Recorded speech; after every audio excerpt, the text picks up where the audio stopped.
Cordial saludo para mis estudiantes de noveno grado. ¿Cómo están? ¿Cómo les ha ido?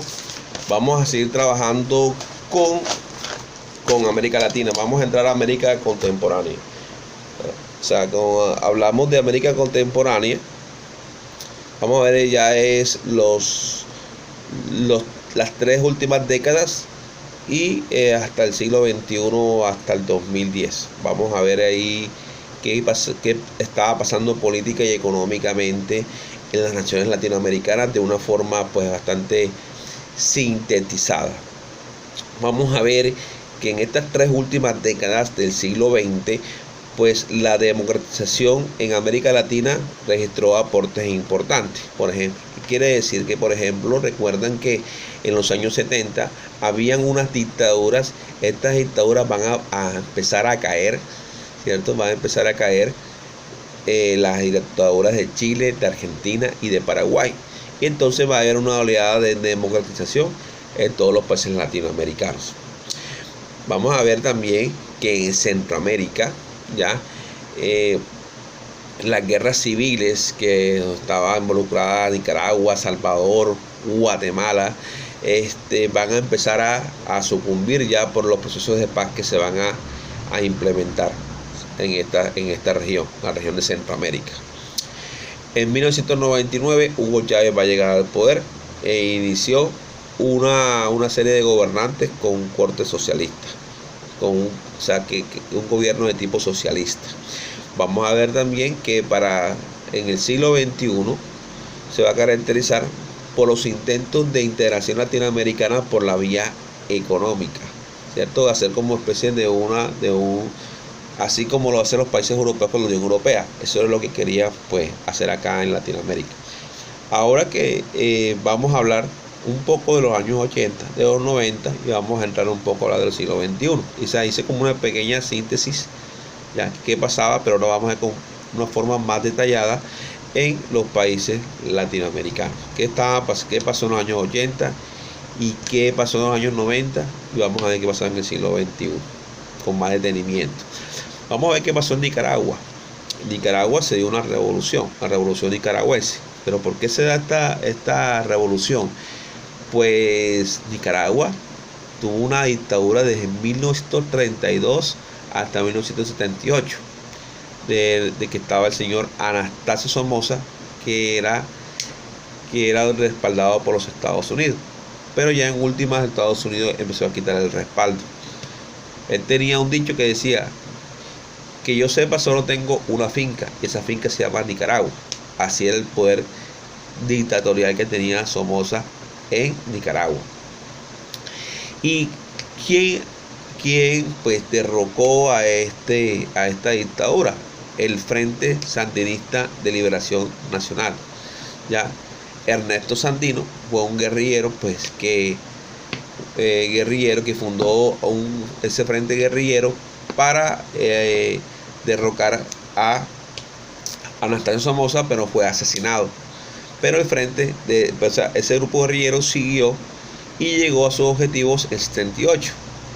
Entonces de ahí en adelante Nicaragua va a ser gobernada por una especie de una asamblea de reconstrucción nacional, donde va a estar Daniel Ortega y una señora que se llama Violeta, no me acuerdo ahora mismo, ¿cierto? Y que va a desembocar con la presidencia a Daniel Ortega entre el 85 y el 89. Y el 90, disculpe. Bueno, Nicaragua fue apoyada por la Unión Soviética y por Cuba. Pero las políticas económicas hechas por esta experiencia sandinista no fueron las mejores, ¿ya? Lo que provocó que los Estados Unidos pues promoviera otra vez guerras civiles dentro de Nicaragua porque ellos temían de que Nicaragua se convirtiera en otra Cuba. Eso es lo que ellos estaban pues temiendo. Ahora vamos para el año 1983.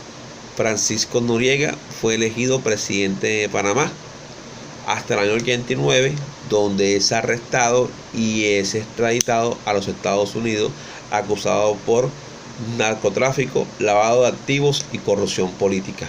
hasta ahora todavía está preso allá en Estados Unidos. Y después llegó al poder el presidente Guillermo Endara. En los años 80, ya, en México llegó José López Portillo, donde enfrentó una gran crisis producida por la deuda externa. El déficit económico fue por la inflación de la moneda, también perpetrada por la caída de los precios del petróleo. En el 82 llegó Miguel Lamadrid. Miguel Lamadrid, para poder contrarrestar esta crisis económica, entonces empieza a implementar lo que se conoce como un modelo neoliberal. Un modelo neoliberal es aquel, o sea, que es una corriente del liberalismo, pero ante todo antepone la economía. Aquí vamos a ver que se va a dar prácticamente una privatización de todas las empresas.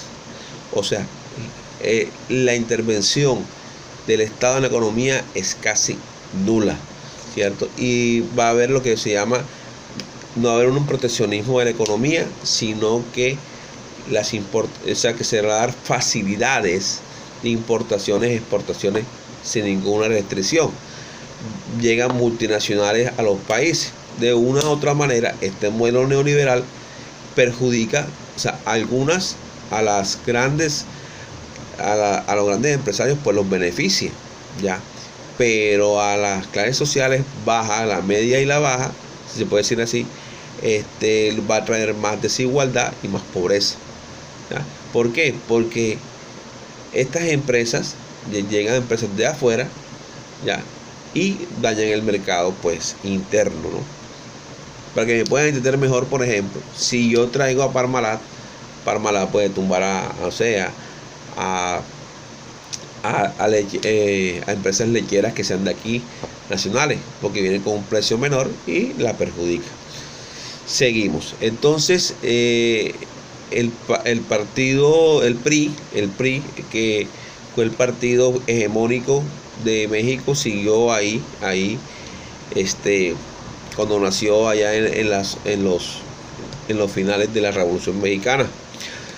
Perú tuvo un presidente en el 85 llamado Alan García, donde prácticamente tuvo un gobierno bastante difícil, ya porque sufrió un fuerte desabastecimiento de alimentos, hubo una gran inflación de la moneda, aparición del movimiento revolucionario guerrillero Tupac Amaru, ¿cierto?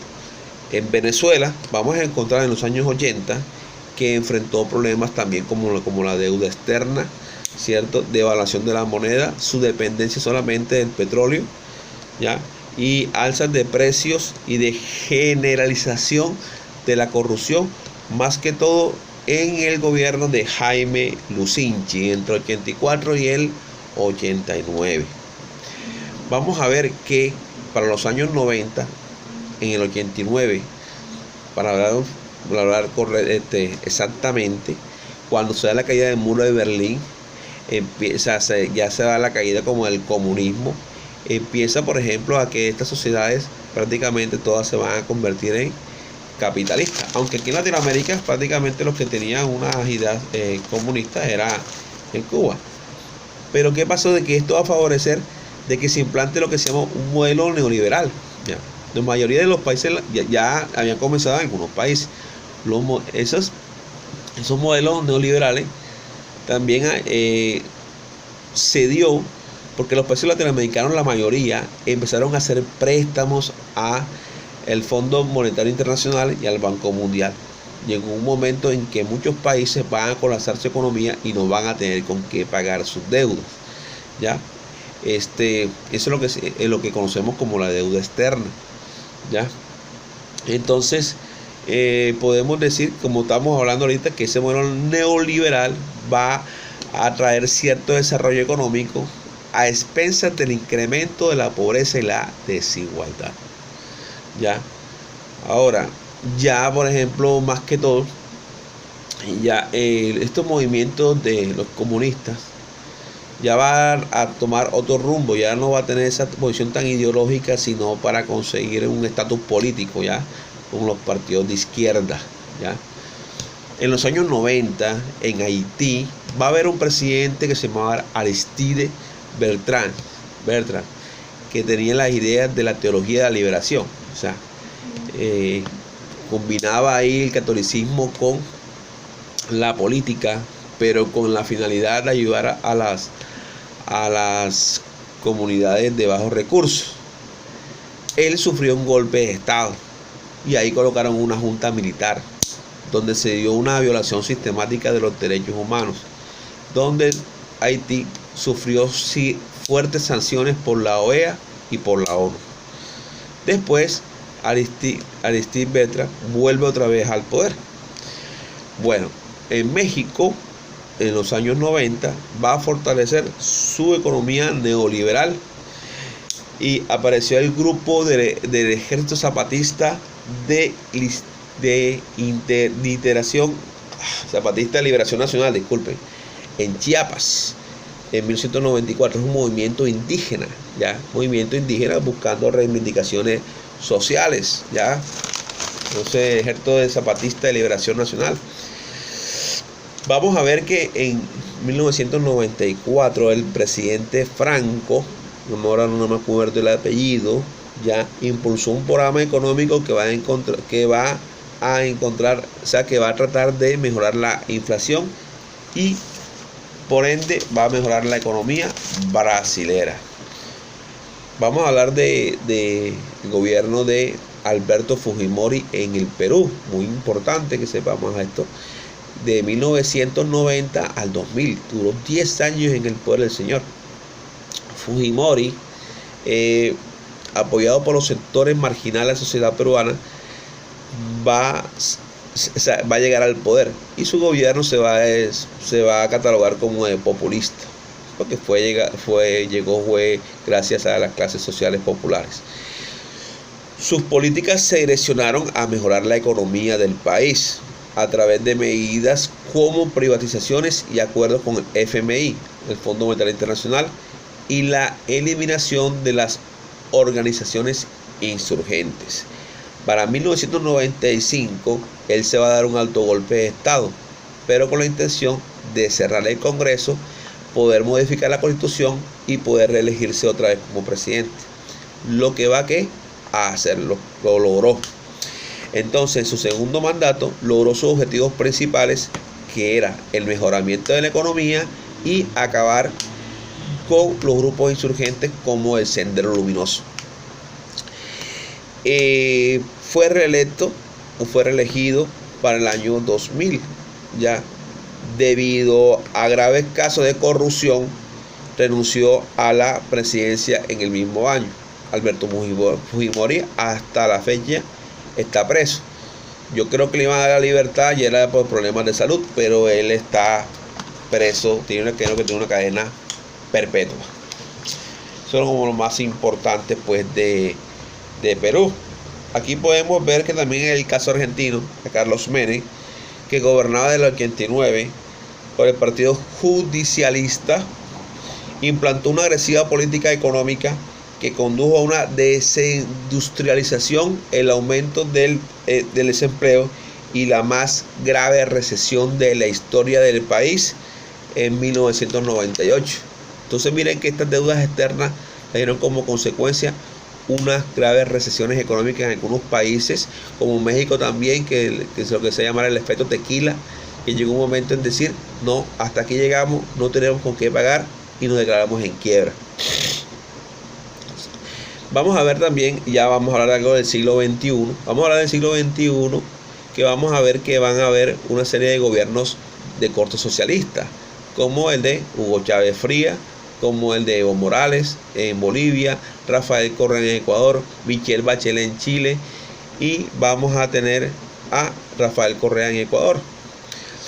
Que va a pasar de que también que Colombia, como estaba alineado con los intereses de los Estados Unidos, va a romper relaciones con Ecuador y con Venezuela, que después Juan Manuel Santos va a restablecer esas relaciones diplomáticas y económicas. Podemos ver que una de las intenciones de estos gobiernos era hacer una gran integración económica entre ellos, y tratar de combatir el modelo neoliberal. Aquí dice que el ejemplo más importante de los esfuerzos integradores representa la UNASUR, conformada en 2004, con el objetivo de seguir lineamientos similares a la Unión Europea. En el año 2008 quedó formalizada a través de un tratado constitutivo firmado en la ciudad de Brasilia. ¿Ya? Más que todo, ahí está es Uruguay, Paraguay, Brasil, Venezuela, creo que también está Ecuador. ¿Ya? Entonces miren que aquí va a haber una oleada de gobiernos de corte socialista, ¿no? Pero cuando socialista no quiere decir que se van a convertir al comunismo, pero sí mirando más a las clases sociales menos desfavorecidas, ya hacer programas más a nivel social, lo que tiene que ver con la educación, con la salud, ya, porque se está dando cuenta que estos modelos de tipo neoliberal estaban llevando a la quiebra a estos países latinoamericanos y más arrodillados hacia los Estados Unidos. Vemos también aquí en Brasil el presidente Luis Ignacio Lula da Silva, que se configuró como el líder regional gracias a sus políticas sociales y económicas y han logrado consolidar a Brasil como una potencia económica. De extracción humilde, Lula representa una alternativa de liderazgo a través de la Mercosur y de su postura conciliadora y mediadora ante los conflictos regionales. Bueno, muchachos, ya se me acabó el tiempo. Ha sido un placer haberles explicado la temática. Denle una buena leída y saquen una síntesis y hagan con calma esa actividad. Ojalá que la lean con detenimiento para que puedan entender algo de la actualidad de nuestros países latinoamericanos.